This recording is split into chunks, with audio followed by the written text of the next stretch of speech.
131 금대 경제가 보겠습니다.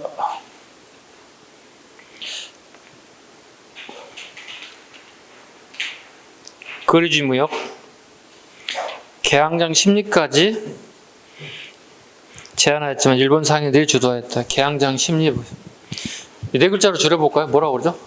간행이정이라는 단어를 쓰겠죠.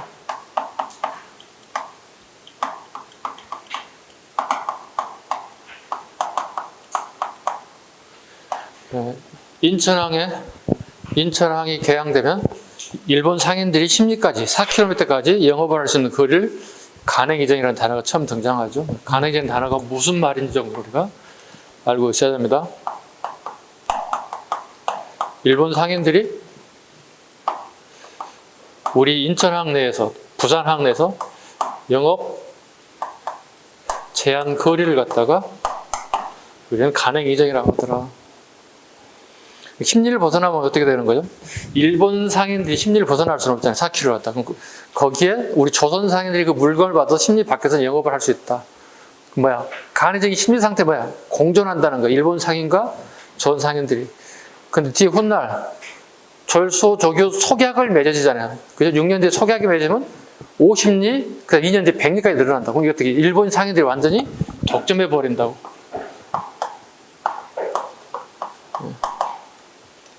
속약이 맺어질 때는 50리, 그 2년 뒤에 다시 100리까지. 이렇게 되면 어떻게 된다고? 일본 상인이 독점. 여기는 일본 상인과 조선 상인이 공존해. 간행이정이 의미 자체를 알아주시고 심리일 때와 50리, 100리일 때에 어떤 현상이 벌어지는지 공존하는 거고 여기는 일본 상인들이 독점하는 거다. 일본 상인과 일본 상인들이 공존하는 거다. 다른 단어들이 나옵니다. 자, 청일 상인들의 상권 경기, 조청 상민 수륙 무역장정. 이거 이모곤란의 결과에 꼭 적어야 됩니다. 조청 상민 수륙 무역장정은 이모곤란의 결과입니다. 제일 밑에 1번. 조청 상민 수륙 무역장정이란 이모곤란의 결과치라고. 어려운 거 아닙니다, 이거.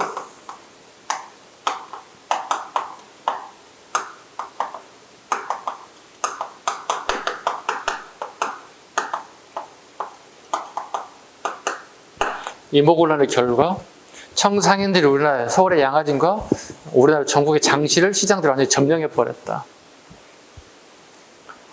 조일 통상장정, 관세 자주권 일부 회복, 체육대우 구역, 일본 상이 내일 균질이 가능하게 되었다. 정도까지만 가겠습니다. 다음 페이지 열강 이익관 침탈. 자, 이건 이미 했던 것들이 반복되기 때문에 아간 파전 때 했던 거니까 생략하겠습니다. 경제 침략. 그 박스 중에 합회정리 사업을 별표를 하나 하겠습니다. 합회정리 사업. 나올 수 있는 게 그거 하나밖에 없어요. 합회정리 사업 보겠습니다. 백동화를 일본 제1은행 화폐로 교환, 상공업자 민간은행들이 타격을 받았다. 문제점, 짧은 기간 3일 안에 바꿔달라는 얘기. 그 다음에 상중하로 질이 나쁜 화폐는 교환 불가, 상에 해당되는 것만 바꿔줬다. 그 화폐가, 대표적인 화폐가 뭐죠? 상평통보와 백동화죠. 네.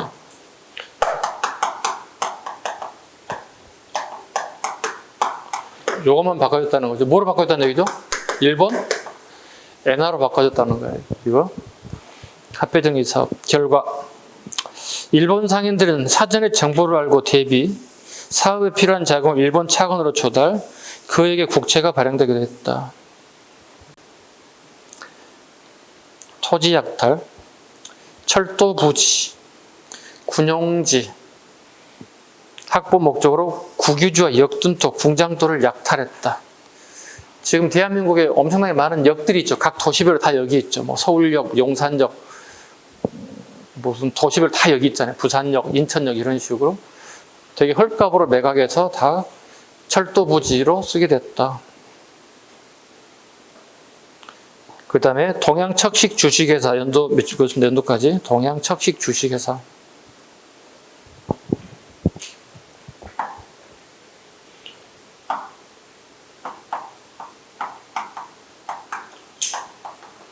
항무지 개관하겠다 우리 요구했죠. 그랬더니 누가 반대했나요? 보안회가 반대했잖아요. 그죠? 보안회가 반대했다고. 우리가 무력화 시켰죠. 일본 애들 항무지 개관하겠다는 거. 일본 애들이 항무지 개관하는 목적은 뭐였죠? 아까 설명드렸죠. 이거 돈 만드는 거야. 조선 통치하기 위한 자금을 만들어도 일본 본국에서 우리 조선으로 들어오지 않는다고. 우리 스스로, 일본 애들이 스스로 자립해서 돈을 만들어내는 뜻이죠. 그리고 만든 게 동양척식 주식회사.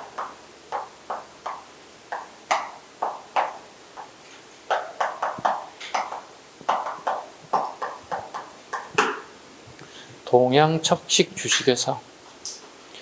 동양은 회사 이름이고요. 1908년이죠. 척식이란 식민지 국가에 행하는 정책을 척식이라 불러요. 그러면 간도도 있고 동남아시아도 있고 우리나라도 있고 다 있어요. 척식이라는 단어. 일본이 식민지를 만들었던 나라의 모든 나라에 전부 다 척식회사를 만들어요. 식민지에 행하는 경제정책을 여기에서 행하는 정책이란 여기서 자본을 만들어 통치자금을 만든다는 거예요. 통치자금을 만들어서 자치정부를 만드는 거예요. 자국내에서. 동양척식 주식회사를 만들었다. 그리고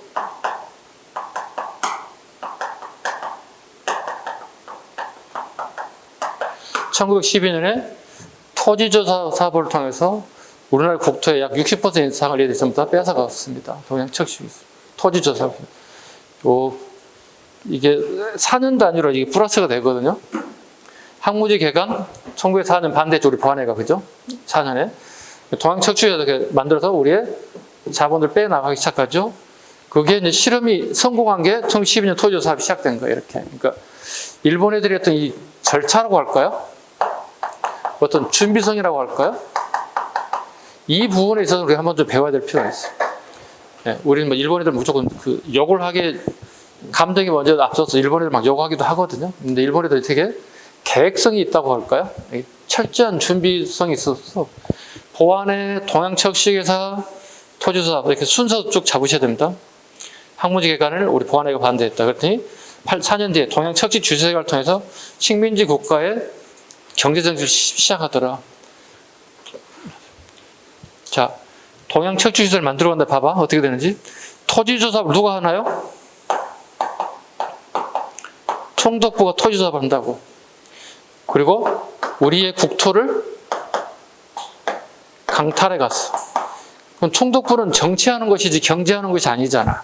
그럼 뺏은 토지를 어떻게 해야 돼? 처분해야 할 거 아니야. 이 뺏은 토지를 갖다 누구에게 넘겨주는 거야? 동척에 넘기는 거야. 여기 돈 만드는 거니까.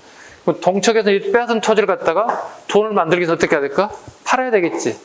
이걸 갖다 뭐라 볼래? 불화라는 단어를 써요. 한자, 일본식 한자 방금 우리 한자 아니에요. 우리말로 번역하면 헐값 매각이에요. 누구에게 헐값 매각할까? 일본인들 또는 친일 지주들에게 불화를 하는 거예요. 헐값 매각을 하게 되는 거예요. 그래서 예전에 제가 이런 얘기 했죠. 저희 할아버지한테.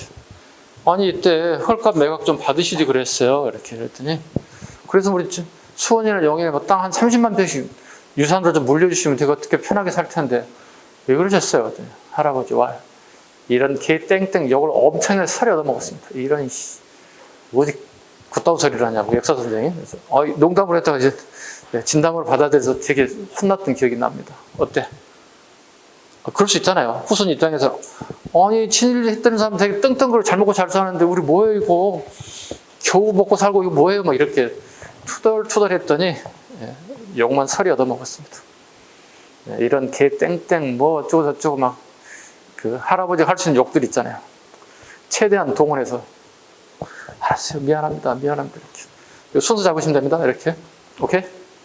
역사는 흐름이야. 내용도 알게 되죠. 흐름 쭉 잡으셔야 돼. 이렇게 이렇게 땅 만들어서 팔아먹었구나. 오른쪽 경제적 구구운동 반공령 전개 부분에 보시면 1889년 1890년 이거 밑줄 그어야 돼. 반공령 연도 잡아야 돼. 방은 디펜스예요. 영어로 디펜스. 우리 곡식을 일본으로 유출되는 것을 방어하겠다. 이게 방공령이에요. 디펜스 하겠다. 왜? 우리 아직 자급자족 안 되는 나라예요. 근데 자급자족도 안 되는데 이거 밖으로 나가면 안 되잖아요. 방공령을 우리가 공포할 수 있게끔 만들었습니다. 그런데 우리가 또 바가지를 썼습니다. 볼까요? 통고받은 일수가 1개월에 미치지 못한다고 해요. 일본에 항의하여 방공령 철수 손해배상을 요구했다. 우리 제물포에 가면 일본 상인들이 되게 많아요.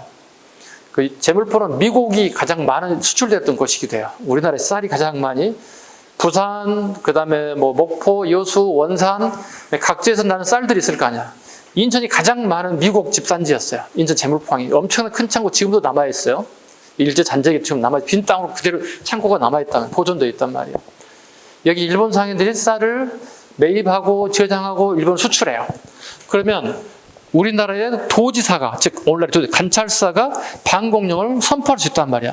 1개월 전에 영사관, 일본에 있는 인천 영사관에다 통보하면 되는 거예요. 우리는 법적 해석을 일본 영사관에 1개월 전까지 통보로 해석을 하고 있는 거야. 근데 얘가 일본 애들이 이걸 해석을 달리했어요. 영사가 아니라 제물포항에 있는 일본 상인들에게 통보하는 데까지가 1개월이라는 거예요. 근데 우리는 영사까지는 1개월로 본 거야. 이 허점을 잡아서 우리에게 손해배상을 하게 됐어요. 우리가 또다시 다 물어냈다는 거예요. 봐요. 일이 터지고 일이 터지고 여기 다 터지고 있어요. 이제. 여러분들 막 뿔이 나야 돼요. 그래서 일제강점기 들어가면 선생님부터 그냥 막 흥분해. 감정을 조절해야 되는데 조절이 안 됩니다. 나이를 좀 더 먹어야 될 것 같아요. 근데 나이 더 적게 먹으면 여러분 더 흥분해야 되지 않나요? 아니 방공령이 영사까지 법에 1개월인데 무슨 소리야. 제물포항에 쌀 미국 상인들까지 1개월이라니. 그리고 다 손해배상했다는 거예요. 다 터집니다. 89년도 잡으셔야 됩니다. 왜? 이렇게 물어본단 말이에요. 다음 방공령이 공포되던 시기 가장 가까운 사실 옳은 거 물어본단 말이에요. 그럼 방공령은 89년을 알지 못하면 문제를 풀 수 없는 문제예요. 그 연도 암기 무조건 돼야 됩니다. 상권수호운동 갑니다. 불가능합니다. 상권수호운동 그게 불가능한데 시장이 오픈되면 자율경쟁이 돼버리잖아요. 여러 나라들이 와서 시장 경쟁을 통해서 서로 독점하려고 할 거 아니에요. 시장을 장악하려고 할 거예요. 결론은 불가능합니다. 배경 보겠습니다. 애국 상인들 내륙 진출이 허용되면서 객주는 뭐라고 그러지? 소개하는 사람들, 물건을 소개하는 사람들 객주라고 불러요. 그러니까 물건을 받아서 A라는 사람이 물건을 받아서 B, C, D, E, F에 많은 사람들에게 소개팅 해주는 거예요. 소개해주는 거예요. 쉽게 오늘날에 이거야. 여러분 수업 끝나고 집에 가면 여러분 주거시설 주변 전부 다 부동산 사무실 있지. 부동산 사무실 우리 아파트 주택도 전부 다 물건을 가지고 있지. 매매, 뭐 전세, 뭐 다 가지고 있잖아. 그러면 누군가 가가지고 몇 평짜리 아파트가 필요한데 뭐가 있나요? 물어보면 되게 무슨 아파트 몇 동, 무슨 몇 동 한 10개가 있는데 10개 다 보여드릴까요? 2개 다 보여드릴까요? 우리 보여주죠. 소개해주잖아요. 그래서 객주는 오늘날에 공인중개사 생각하면 돼. 물건을 보여주는 사람들이야. 객주, 여각, 오늘날에 호텔이야. 보부상, 지방의 장씨들을 얘기하는 거죠. 물건을 대주는 사람들 얘기합니다. 타격을 받게 되었다. 일자리를 잃게 됐다는 뜻이 되겠죠. 객주, 시장 상인, 경강 상인, 은행 설립. 경강상인에 보겠습니다. 하나 볼까요? 일본인이 증기선을 이용하여 정부의 세고 군반을 족점했다. 자, 우리는 이거였어. 봐봐, 선생님 봐. 노를 저어서 호남에서 영남에서 물건을 싣고 강화도 앞을 통해서 경인 수로를 통해서 한강까지 올라갔다고. 마포까지, 홍대까지 올라갔다고. 근데 일본 새끼들 했더니 증기선 탕탕탕탕탕 하는 거야. 시속 20노트 막 달리는 거야. 그럼 이게 시장 경쟁 이길 수가 없는 거잖아. 이거 어떻게 노를 져가지고 언제 왔다 갔다 할 거야. 호남에서 영남까지 노를 져가지고. 증기선을 똑같이 경강 상인들도 뛰어들게 됐다. 은행 설립 한번 나온 적이 있는데 안 나올 것 같아요. 안 하셔도 될 것 같습니다. 대신 하나만 잡아. 제일은행만 잡아. 제일은행이 오늘날 한국은행 역할을 했다. 엔화를 발행했다. 즉 화폐개혁의 중심지가 제일은행입니다. 134조 이권 수호운동. 아간 파천 이후에 열강 이권이 침탈을 배경으로 전개되었습니다. 이 아간 파천은 계기로 우리 고종링의 각 나라에다 이렇게 물건을 하나씩 다 주잖아요. 허가해 주잖아요. 그죠? 이걸 일명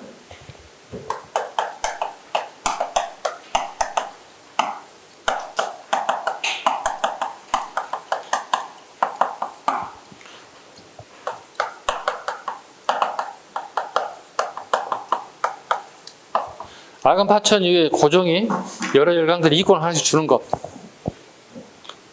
21세기 역사학회에서는 강대국 편성 전략이라는 용어를 씁니다. 우리 책에는 아직 나오지 않고 있습니다. 그러니까 고종인구의 꿈이 뭐냐면, 생각이 뭐냐면, 나는 이 왕이라는 자리를 내가 늙어 죽을 때까지 지키고 싶은 거야. 그래서 강대국들이 막 오잖아? 그럼 너 이거 하나 가져. 너도 하나 줄게.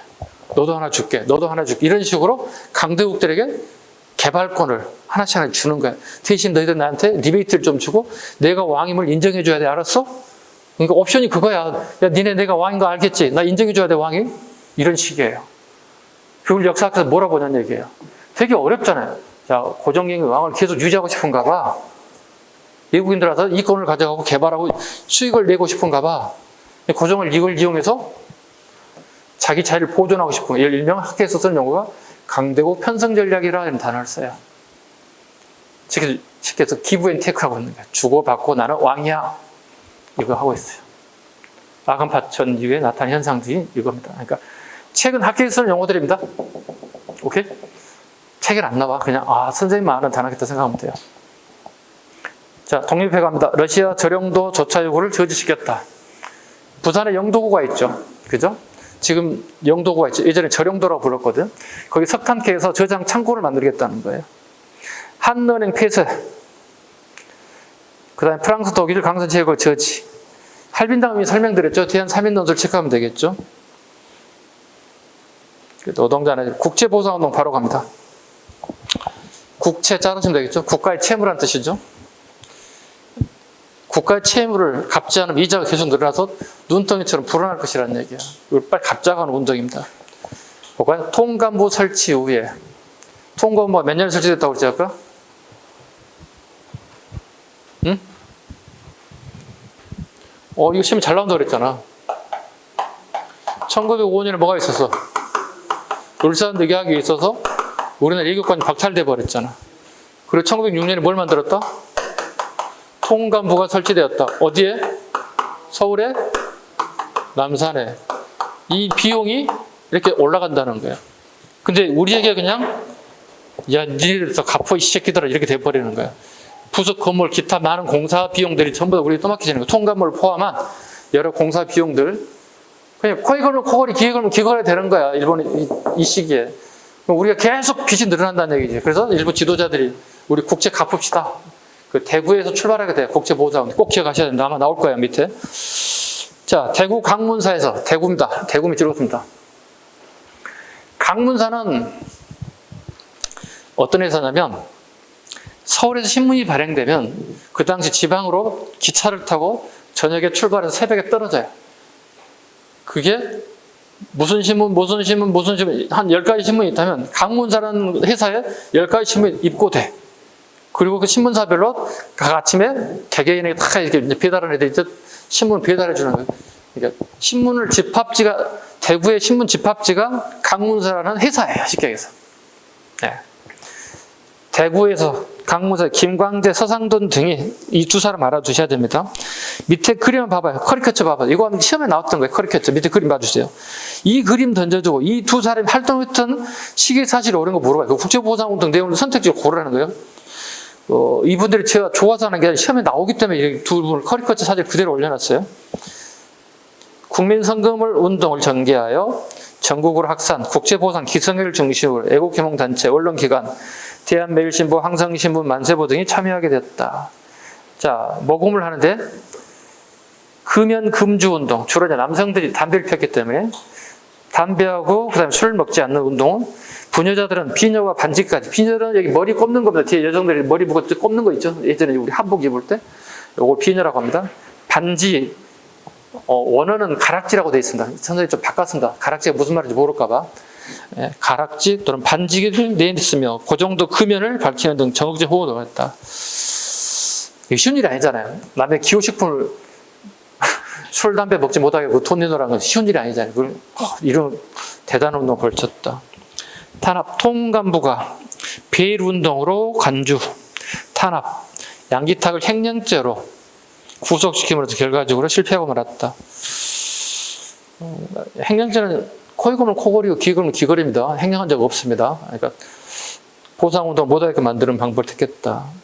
한계, 일반인들만 참여했고 상층 명문가 부호들은 참여하지 않았어요. 국제보상운동의 특징 중에 하나입니다. 오른쪽에 대한 3인 논설님이 설명을 한번 드렸습니다. 136쪽으로 가겠습니다.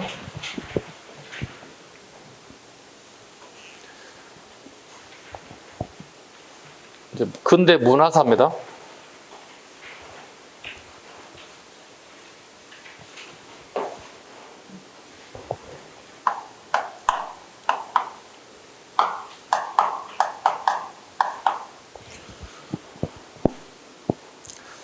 문화사는 되게 쉽죠? 볼 때는 쉽습니다. 시험 문제 풀면 되게 많이 오답이 나오는 것 중에 하나가 문화사입니다. 문화는 되게 많죠? 불교, 유교, 토교 다 문화사에 포함돼요. 뿐만이 아니라 여기 나와 있던 건물들 다 문화사에 포함돼요. 그래서 문화사 출제 범위가 우리 공부할 때 항상 얘기하잖아요. 요즘 몇 문제 나와요? 문화사가 20문제 중에서 5문제에서 7문제가 나와요. 정치가 12문제 나와요. 그 12개, 문화사 5개하고 17개가 되지. 나머지 경제 사회 파트에 나오는 거예요. 약간 플러스 마이너스가 있긴 해요. 근데 꼭 아셔야 할 건 뭐냐면 정치가 있고 경제가 있어야만이 항상 나오는 게 문화가 되는 거예요. 항상 연결되어 있다는 거예요. 그러니까 단독으로 문화는 확 나오진 않아요. 어떤 정치 상황, 어떤 경제 상황에서 어떤 문화재가 나옵니다. 그게 뭡니까? 물어보는 대부분. 시대 방향을 잘 보시기 바랍니다. 자, 근대 시설 가볼게요. 근대 기구 갑니다. 박문국 인쇄소입니다. 인쇄소입니다. 이거 우리 일본에 수신사를 갔다 오고 난 다음에 신문이 이렇게 배포되고 사람들이 읽는 사실을 알게 됐죠. 그래서 우리나라에서도 인쇄기를 들여와서 처음으로 출판사, 인쇄소를 만들었다. 박문국입니다. 거기서 만든 게 한성순보, 첫 번째 우리나라 신문이죠. 한성순보는 며칠에 나오는 신문이야? 한 번씩. 순자가 무슨 순자라고 그랬어요? 열흘 순자니까 10일에 한 번씩 나오는 순자겠죠. 한성순보가 처음 나타났다. 근데 그 이듬해 갑신정변이 일어났잖아요. 84년에. 갑신정변이 일어날 때 박문국이 불나버렸어요. 기계도 타버렸어요. 훼손됐어요. 그래서 한성순보는 더 이상 발행할 수가 없었겠죠. 기기창 갑니다. 83년 무기를 만들었습니다. 기기창은 청나라의 김윤식 영선사를 끌고 가죠. 원래 2년짜리 교육을 받으려다 채우지 못하죠. 재정난 때문에. 돌아와서 만든 게 뭐예요? 기기창이죠. 수신사, 영선사, 보빙사 구분할 수 있어야 됩니다. 모르는 사람들 이제 합니다. 수신사, 영선사. 오케이? 요거 어디로 가는 거야? 일본으로. 여기 나왔지. 청나라에. 여기는 어디로 가는 거지? 미국으로. 오케이? 수신사, 영선사, 보빙사. 기억 잘 하셔야 됩니다. 보빙사를, 자, 우리 영어로 바꾸면 어떻게 된다고 그랬죠? 그렇죠. 앞에 어떤 행위가 있어서 그냥 이걸 보비라고 한다고 그랬지. 그 감사에 대한 사절단이 같다. 조미수 통상조약을 맺고 푸트공사가 부임하게 돼서 고마운 일이죠. 미국이 우리의 아군이 되어줄 수 있다는 생각을 가지고 있으니까. 전한국 83년 당호전을 발행하기도 하였다. 광인사, 민간출판사, 통신가입니다. 전신, 부산에서 나가사키까지, 그 다음에 서울에서 인천까지. 서울에서 인천 잡으셨는 85년입니다. 전신. 우리나라 최초 통신입니다. 전신. 솔직히 선생님도 전신을 본 적이 없죠. 그렇잖아요. 선생님 그 시대 사람이 아니잖아요. 기록으로밖에, 책으로밖에 볼 수 없는 거죠. 이겁니다. 쉽게 생각하면 선생님이 서울 사람인데 인천에 와서 근무를 하고 있어요. 그럴 수 있죠. 그런데 서울에 있는 동생이 저한테 연락을 왔습니다. 인천에 있는 전화국에 전화가 갔습니다. 인천시 미추홀구 무슨 동 몇 동 몇 번지에 김땡땡이라는 사람이 살고 있는데 그쪽으로 급하게 문서를 하나 송신해 주세요. 부친이독. 그럼 여러분 생각해봐. 부친이독이라는 단어를 알게 되면 내가 무슨 의미인지를 알아 몰라. 알지? 그러면 거기서 계속 일주일 내내 인천에 있으란 얘기야? 서울로 당장 오라는 얘기야? 오라는 얘기잖아. 부친이독은 다 가야지. 바로 가야지. 모든 교통수단을 통해서 가야 될 거 아니야. 부친이독하다는데 어떤 자식이 아버지가 돌아가시던 말도 이런 사람이 어디 있어? 이렇게 보내주는 거야. 이렇게 일종의 전보 형식으로 보내준다 보시면 되겠습니다. 전화 갑니다. 덕수궁이 처음으로 전화가 가설되었다. 서울 시내 민가를 확대해서 1902년. 이거 물어보면 다 연도를 물어보는 것들이기 때문에 이게 마구잡이식으로 외우면 안 되고요. 뒤에 기출문제하고 모의고사 통해서 계속 연습하셔야 됩니다. 그래서 모의고사 나올 때 그냥 틀려서 신경 쓰지 마세요. 틀릴 수 있어. 내가 다시 볼 거야. 이렇게 생각하시면 돼요. 우편, 가신정배도 중단됐다. 우정총국이 설치되었다. 만국우편연합에 1910년에 우리가 국제우편연합에 가입됐다는 뜻이죠. 우리가 미국과 어떤 서구 여러 나라들에게 편지를 서로 왕래할 수 있는 기회가 1900년부터 가능했다. 전기갑니다. 경복궁에 전등을 설치했다.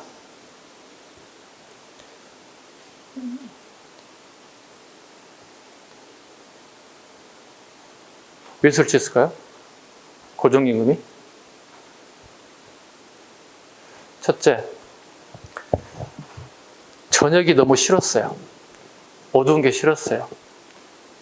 일본 세력들이 저녁만 되면 협박이 왔습니다. 두 번째, 자기 부인 아시죠? 민비가 암살당해서 항상 두려움에 떨고 있어요. 저녁만 되면 두려움의 대상이 됐어요. 그래서 에디슨이 전기를 발명한 지 6년 만에 동양의 최초로 우리나라가 궁궐에 처음 전기를 설치했어요. 그런데 전기를 몇 년 만에 끊겼어요. 왜냐하면 전기를 손볼 수 있는 기술자가 사망하게 됐어요. 감전사로. 그래서 전기가 들어온 건 참 좋았는데 중간에 끊기기도 했던.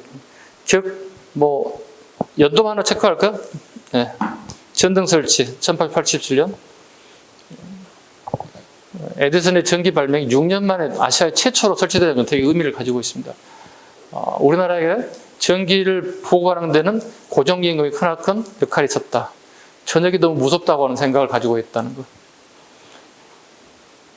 한성전기회사 설립. 황실과 미국인 콜브란이 합작했다. 블로커가 나오네요. 네. 콜브란 같은 사람은 블로커입니다. 사업을 따고 자기가 그 실행을 할 수 없어요. 중간에 블로커 역할만 하게 되었다. 교통갑니다. 또 나왔네요. 경인선. 연도 외워야 됩니다. 1899년입니다. 서대문에서 청량리까지 전차도 1899년입니다. 그래서 99년이면 즐겁습니다. 암기합시다. 노래를 제가 불러드리겠습니다. 힘차게 달려라 은하철도 999. 혹시 이 노래 들었어요, 여러분들?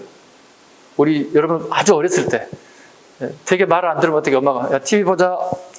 그럼 어떻게 가장 많이 불렀던 노래가 그 노래거든요. 그래서 은하철도 999입니다. 철도 나오면 경인선, 그 다음에 청량리에서 서대문까지 전차 1899년.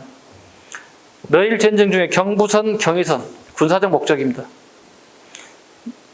여기 지금 기억, 니은, 디귿, 니을 전부 다 기출이에요. 의료 파트 갑니다. 의료 파트. 강혜원. 알렌 선교사입니다. 알렌의 위주로 씁니다. 알렌은 의사이자 선교사이자 사업가 세 가지 목적을 가지고 들어왔던 인물입니다. 서양식 병원을 짓게 됐다. 그걸 제중원이라고 한다. 그러니까 강혜원에서 고종의 처남이 내일 모레 죽어야 할 처남을 갖다가 간단한 시술로 고쳤어요. 우리 그 당시 한국의 조선의 의술로는 불가능했어요. 치료가. 그래서 고종 임금이 되게 고마웠어요. 자기 처남을 살려줘서. 그래서 밑에 봐보세요. 박스 제일 밑에 적어놨죠. 강혜원, 은혜를 베푼다는 뜻인데 13일 만에 이름이 변경됐어요. 뭐로요? 제중원으로요. 제중원 목적은 우리 처남뿐만 아니라 우리 백성들, 대중도 같이 치료해 주세요. 이런 의미를 가지고 있습니다. 제중원이요. 그리고 난 다음에 1907년 세브란스 병원으로 병원 이름이 개평됐습니다. 세브란스 병원으로 개명됐습니다. 훗날 그 세브란스 병원 다시 연희전문학교하고 합쳐집니다. 연희전문학교. 그래서 오늘날에 연세대학교, 연희의 연과 세브란스 합쳐서 연세가 되겠죠. 그래서 연세대학교. 그래서 요즘에 연세 세브란스 병원 이렇게 되죠. 예, 근데 이 세브란스 병원 때문에 서울대학교하고 치열하게 그 히스토리, 역사 싸움을 가지고 있습니다. 서울대학교에서는 우리가 첫 번째 의대가 만들어졌다. 연세대학교는 우리가 처음으로 의대가 만들어졌다. 연세 세브란스 병원이. 국립병원이 됐으니까 서울대는 우리 거다. 두 의대만 서로 싸웁니다. 다른 많은 사람들 아무 관심이 없습니다. 의대를 얘들이 먼저 만들었던 두 번째만 우리는 아무 관심이 없습니다. 얘들만 둘이 싸고 있습니다. 역사 논쟁하고 있습니다. 세브란스 병원, 미국인 에비슨이 개인 병원이었다. 대한의원, 그 다음에 자해의원, 이거 안 하셔도 돼요. 이거 처음에 나올 수가 없어요. 그래서 위에 강혜원과 강재원 정도만 체크하면 될 것 같습니다. 밑에 지석영 봐주세요. 3번에, 동그란 3번에 지석영. 기출 적어놓으세요.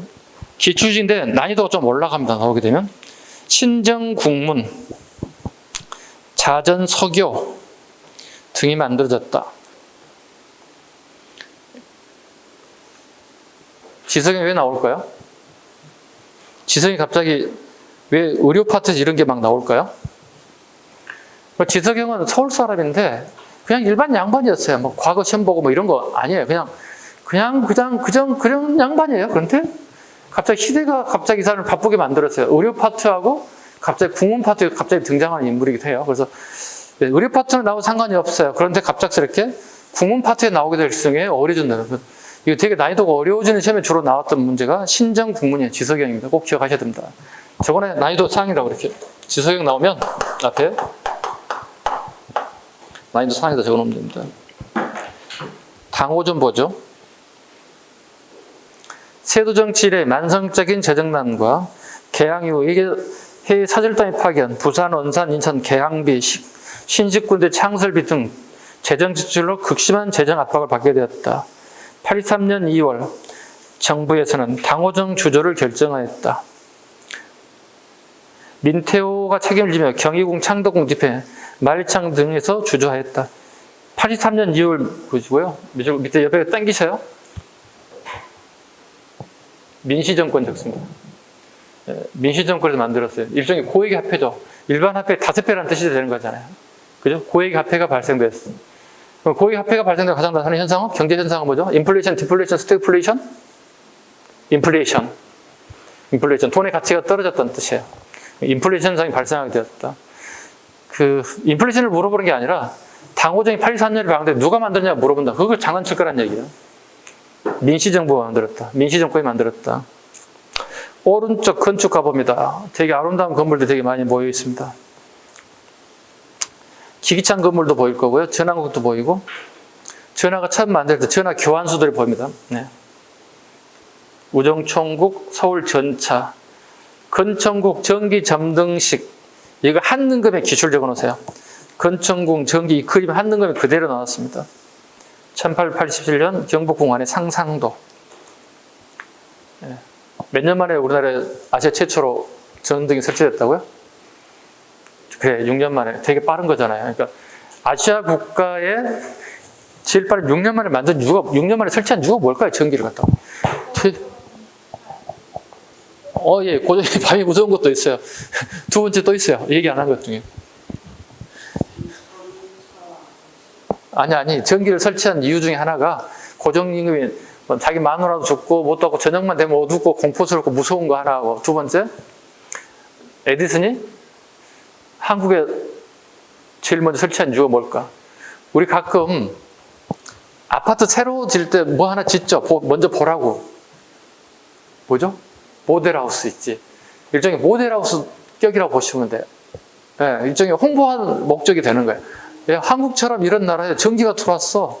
일본보다 중국가 더 빨리 들어온 거야. 일종의 롤모델이 되는, 모델하우스가 됐다는 의미를 가지고 있어요. 건축법입니다. 독립문, 제일 하다 보고 간다.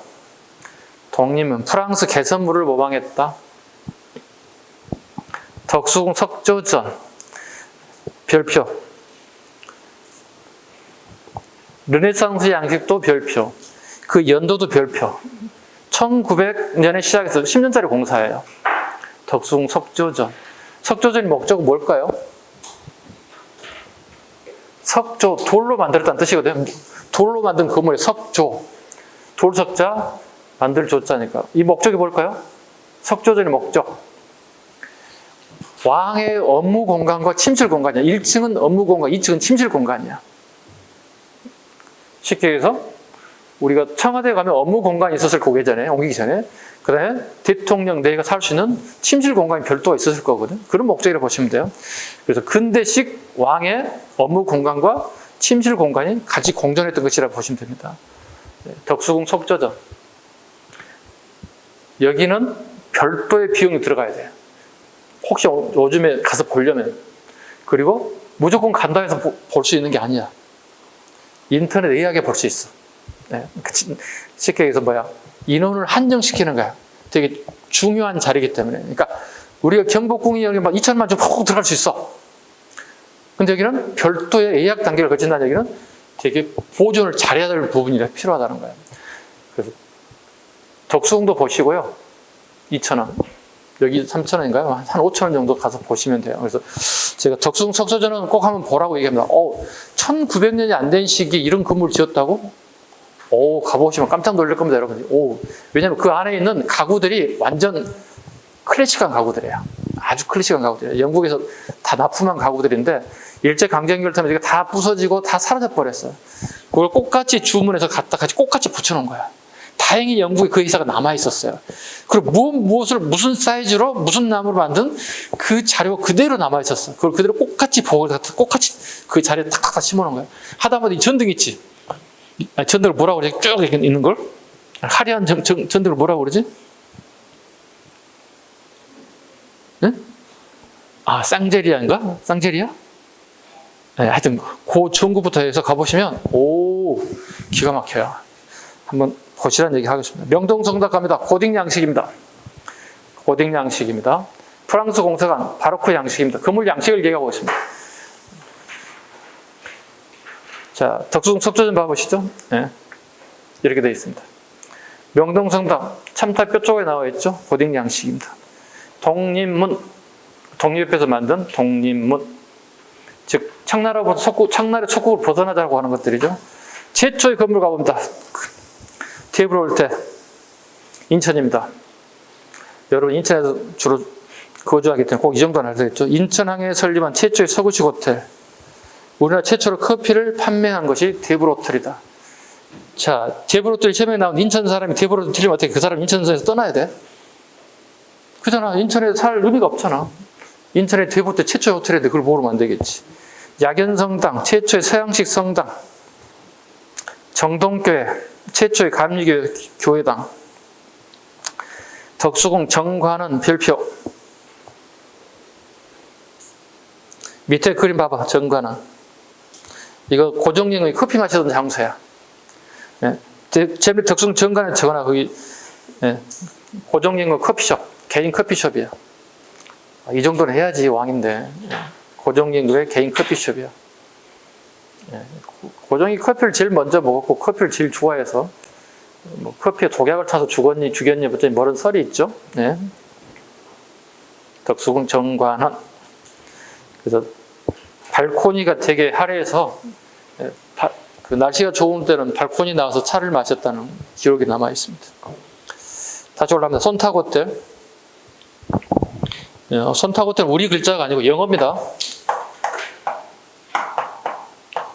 손탁, 손씨 성을 딴 탁이란 이름처럼 들리죠. 이 사람은 독일계 러시아인입니다. 이 사람은 러시아 베베르 공사가 고종임금에게 소개해 준 거예요.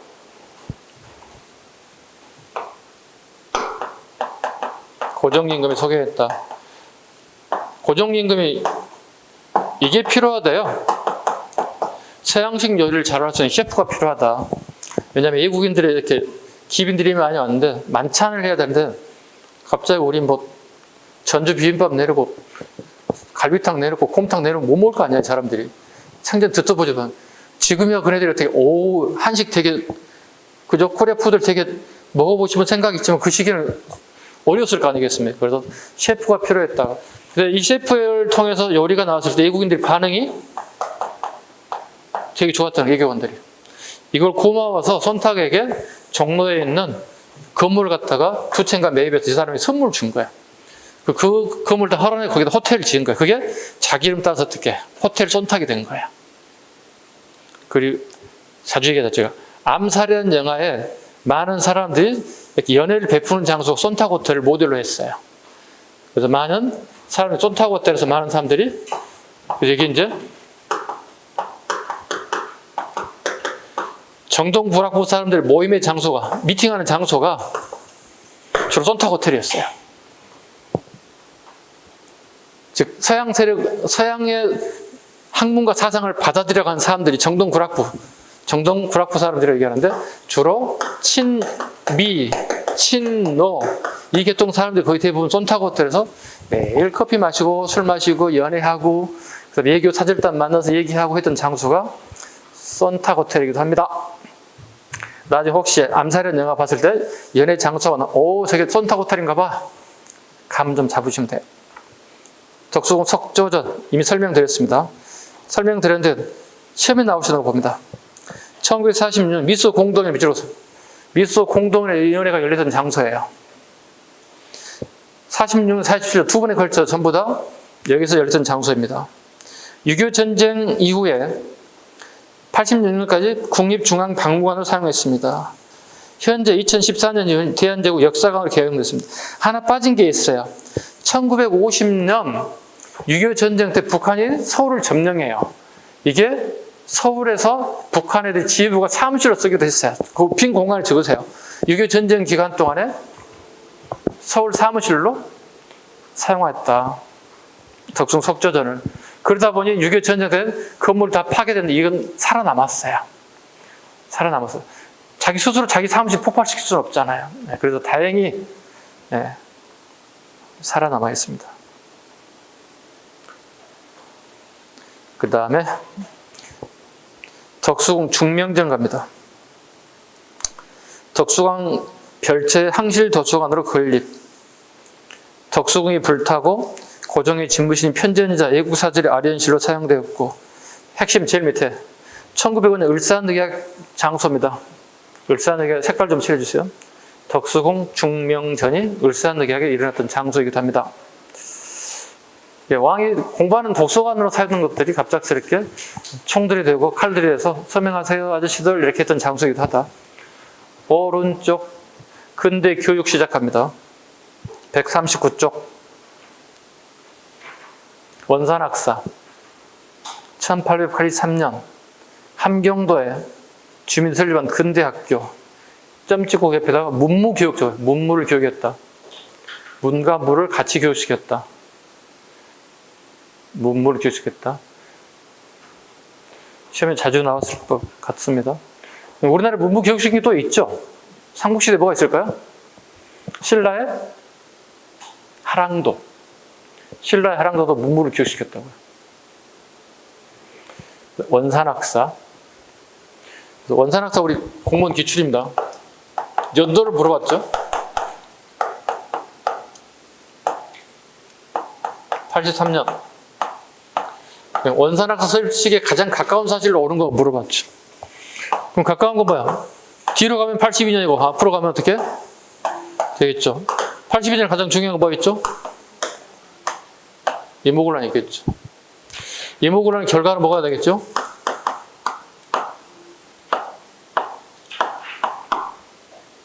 재물포자야겠죠. 재물포자의 핵심 뭐죠? 이 새끼들 왜 손해배상 요구하는 걸 갖다 얘기하는 거예요. 일본 애들이. 84년 뭐 있어요? 갑신 정변 있겠죠. 갑신 정변의 결과는 뭐예요? 텐진조약이겠죠. 한성조약은 손해배상이고요. 텐진조약은 우리나라 조선에 갑작스러운 병고가 발생할 때 청일 양군이 출병하는 거예요. 그죠? 이걸 계기로 우리나라에 실제로 왔죠. 텐진조약 근거로 뭐로 왔습니까?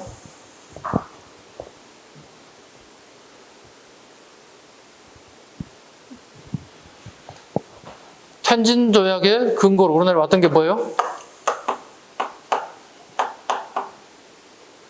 공학 때 오지 않았어요? 그죠? 맞잖아요. 결과적으로 벌어진 사건은 뭐죠? 청일전쟁이 발생하잖아요. 그리고 요즘에 텐진조약이 되게 시험에 잘 나와요. 그래서 요즘 모의고사도 모든 세대들이 텐진조약 시험 되게 잘 낼 수밖에 없습니다. 저 앞에 과정과 결과물을 계속 보라고요. 동문학 83년 예국어 통역관을 양성하고자 처음 만드는 게 동문학. 유경공원 86년 미국인 헐버트 길모와 그 전에 보빙사로 갔던 민영익이 미국의 아서 대통령에게 요구해요. 우리나라에게 예국 교육을 시킬 수 있는 선생님이 좀 필요하다. 헐버트 길모와 같은 사람들이 우리나라에 들어와.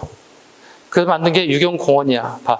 미국인 선교사 헐버트 길모와 등을 초빙. 누가 서 얘기했다고 아까 얘기했다시피? 민영익이. 자, 미국에 간 거 뭐라고 그랬죠, 여기? 보빙사로 간다고. 보빙사로 가서 미국 대통령을 만든다고. 그래서 미국 아서 대통령을 만들어서 우리나라에 교육을 시킬 수 있는 사람 좀 보내주세요 해서 온 게 헐버트 길모. 한 사람 더 있는 생각이 안 난다. 한 3사람 정도 오거든요. 이 3사람들이 와서 교육의 중심이 된다고. 그게 유경공원이라고. 자, 양반 자제의 근대 학문 교육을 기관으로 문무 현직 관리 중에 선발된 학생을 자원반 밑줄 그어야 돼. 그 다음에 명문 집안의 자제적 선발은 우원반이라고 밑줄 그어야 돼. 이걸 살짝 바꿀 수 있다고. 자원반과 우원반의 특징을 바꿀 수 있다고. 이건 7급에 이미 기출이 떴어요. 7급 기출 적으시고요. 자원반, 우원반 동그라미 색깔 좀 칠해주시고 7급 기출이고요. 9급에 나올 수 있어. 자원반과 우원반은 알겠는데 살짝 바꿀 수 있단 말이야. 자원반은 현직 관료들의 자식이고 우원반은 명문 집안의 자제들을 구성한 게 우원반이었다. 살짝 바꿀 수 있어요. 자, 반대로 유경공원이 만들어지면 다행히 동문학은 폐지돼요. 화살표를 올리셔야 돼요. 여백에다 좌측에. 유경공원이 설립되면서 동문학은 폐지한 이유는 국가 예산이 여유가 있지를 않아요. 그래서 2개를 운영할 수는 없어요. 예산이 너무 한계가 있기 때문에. 그래서 동문학은 쉽게 해서 통역관, 영어 통역관을 만드는 기구라 보시면 돼요. 그래서 굳이 통역관을 2군데서 둘 필요는 없다. 예산도 많지 않은데. 그래서 자동적으로 동문학은 문을 닫게 돼, 폐교가 됩니다. 교육 입국처서 대한제국 사립학교 한번 보겠습니다. 개신교들이 세운 우리나라 학교들. 지금도 있습니다, 우리나라에. 배제학당. 오늘날 서울에 배제고등학교 있죠. 이하학당, 오늘날 이하여고가 있죠. 경신학교, 경신고등학교 있죠. 정신여고가 있죠. 숭실학교가 있죠. 민족계 애들이 태어난 학교, 서전서숙, 간도지역에, 우리나라가 아니라 간도지역에 서전서숙, 대성학교와 오산학교, 대성학교 안창호, 오산학교 이승훈. 하나 추가해보자. 거기 빠진 게 있어. 민족계열 학교 나오고 숙명학교, 엄기인. 원래 숙명여고겠지? 원래 서울 숙명여고, 숙명대학교 되는 여기는 엄기인. 엄기인 누구죠? 민비의 오른팔 상궁. 민비 아시잖아요, 우리? 민비의 오른팔 상궁. 근데 이 엄기인이 누구하고 바람나? 바람난 게 아니라 누가 좋아해, 이게? 고종임금이 민비 몸종인 엄기인하고 눈이 맞았어. 그래서 민비가 이 사실을 알게 됐어. 그래서 엄기인 죽인다고 난리를 쳤어. 근데 고종이 와서 죽이질 마세요. 아니, 당신 같으면 안 죽이겠냐고. 부부싸움이 되게 크게, 대판 크게 일어난 거야. 대신에 고종이 제11 무릎 꿇고 죽이진 말아라, 살려달라 이렇게 얘기해요. 그래서 민비가 옵션을 걸어요. 살려는 두는 대신에 그러면 궁궐에 살 수 없게 만다. 그래서 밖으로 내보내요. 궁궐 밖으로. 다시는 꼴 보기 싫다고. 내가 너를 그렇게 믿었는데 네가 꼴랑기를 쳐가지고 우리 남편을 꼬셔? 이런 식이 돼버린 거야. 그럴 수 있죠. 그잖아요. 왕비의 몸종인데 왕하고 눈이 맞아서 민비 입장에서 난리 아니었겠지. 그 이분이 이제 교육사업에 되게 관심을 많이 가졌어요. 그래서 교육사업에 되게 역할을 했죠. 그리고 민비가 이제 우리 알다시피 일본인 낭인들에 의해서 암살을 당했잖아요. 그러고 난 다음에 바로 고종이 엄기를 다시 궁궐로 끌어들여요. 네. 그 엄기인하고 궁궐이 살아요. 그리고 여기서 되게 똑똑한 아들들이 되게 많이 나와요. 네. 그 역사란 건 모르겠어요. 그죠? 그래서 하여튼 남자들 옆에 같이 있으면 문제가 터져. 하여튼. 그죠? 네. 네. 엄기인에 대한 얘기 설명드렸습니다. 누군지를 정도. 네. 외국인 보겠습니다. 호모 길버트, 3인 필치, 맥킨지, 자율련 투쟁, 그레이트하우스. 나올 일은 특별하게 없을 것 같습니다. 다음 페이지. 국어와 국사연구.